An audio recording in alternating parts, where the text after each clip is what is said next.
សួស្តីពុកម៉ែបងប្អូនដែលបានចូលមកទស្សនាការឲ្យលេខសំណាងរបស់ Channel សាខាឆ្នោតយួនរបស់ Admin នៅថ្ងៃទី20 ខែ 10 ឆ្នាំ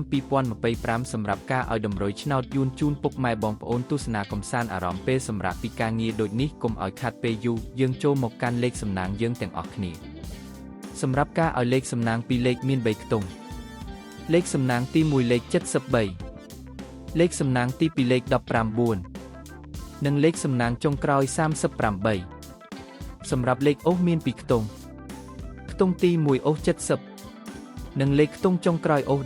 10សម្រាប់3លេខមាន2ខ្ទង់ខ្ទង់ទី1មានលេខ791គុណនិងលេខខ្ទង់ចុងក្រោយមាន132គុណលេខសំណាងថ្ងៃនេះ Admin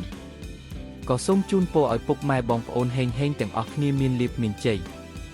ជាចុងក្រោយកុំភ្លេចជួយ Subscribe និង Comment ហើយដាក់សញ្ញារូបកណ្ដឹងឲ្យ Admin ម្នាក់មួយគ្រាន់ជាការលើកទឹកចិត្តសូមគោរពលាពុកម៉ែបងប្អូនពីខ្ញុំបាទ Admin ក្រុងឆ្នោតយួន